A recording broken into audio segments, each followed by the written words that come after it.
Hey guys, my name is Kabir Chopra and I'm a filmmaker and actor here in New York. So I recently did a crowdfunding campaign for my web series Swipe to Death, which is a comedy about online dating and the crazy things that can happen. We raised $36,000 to complete production of season 1, and it was incredible. There are a couple things I didn't quite expect that you only learn when you actually run a campaign yourself. So I want to make a video sharing 5 key lessons about crowdfunding that I learned that might be helpful to you if you're getting ready to launch your own campaign. So here are 5 tips on crowdfunding that you wouldn't quite expect. Number 1, get a matching donor. Matching donors are a fantastic way to build momentum, especially if you're halfway through your campaign and things have slowed down. Now, you might be asking, what's a matching donor? How does it work? I'll tell you. Say, for example, you have a friend who wants to give you $1,000. Fantastic, right? So you can tell them, thank you so much. Do you mind if we use this actually for a matching donor campaign? And then you turn to your audience and say, hey everybody, guess what? For this weekend only, a very kind stranger has agreed to match all contributions up to $1,000. So if you haven't given yet, do it now. By setting a deadline, you're building up hype, you're building up FOMO within your audience, and it'll make people feel really good that their contribution has even more value. So it's a great way to incentivize your audience and pick up momentum. Number 2, your friends are gonna surprise you.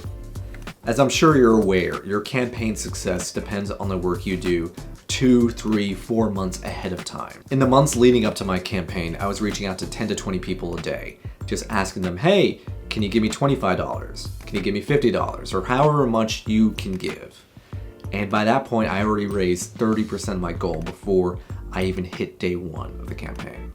However, it is inevitable that not everyone's gonna follow through on their pledge.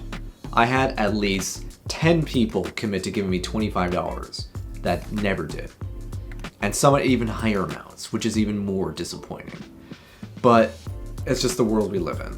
You know, we have so many things competing for our attention, people get busy and people just forget. However, on the flip side, a lot of my friends surprised me and gave much more than I thought they would. People who I thought would give me the standard $25 and them giving me $100 or even $300 or even $1,000 just because they believed in me and the project, which was so amazing.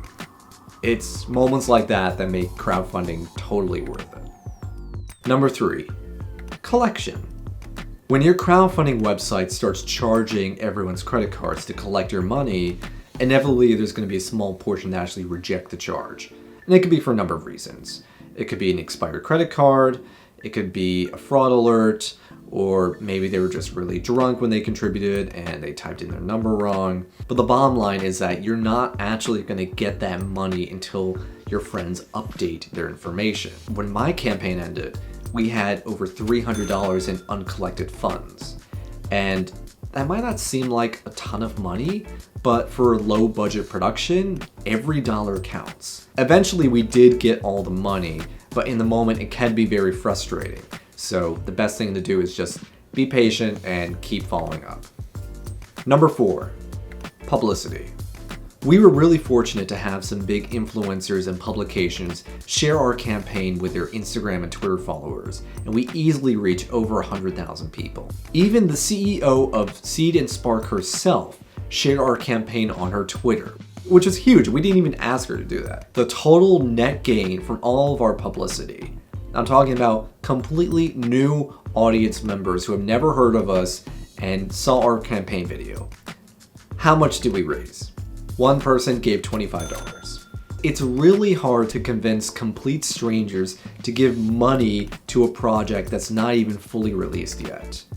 Because they just don't know me, and they don't know my cast. And I'm sure they would love to watch the series when it's available, but in the moment, they don't want to give random people on the internet money, which is understandable. However, it's not a complete loss. We still gained a ton of new followers and likes on our pages, and all those new people who saw it are going to be our new audience members when we finally release the new episodes. So the lesson here is publicity is great for publicity. Number 5, live streaming. Live streaming is an incredible way to gain more supporters for your campaign, and it's a ton of fun. We did 2 live streams during our campaign, one by myself and one with my lead actress, Rima.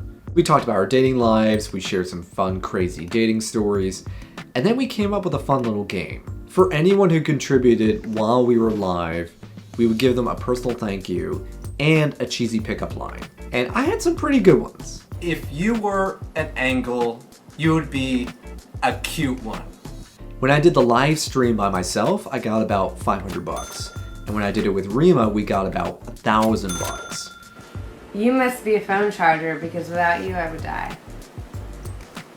Again, I did not think of these at all. So live streaming can be an incredibly fun way to directly interact with your audience and make more money. So those are 5 tips on crowdfunding that I learned by running my own campaign. So if you thought this was helpful, please like the video and subscribe for more. And if you've done your own crowdfunding campaign and if you experience any of these, please tell me about it. Leave a comment and let me know if any of these tips work for you. And if you want to check out the crowdfunding campaign for Swipe to Death, there's a link below for our Seed and Spark page. So thanks so much for watching, and I'll see you next time.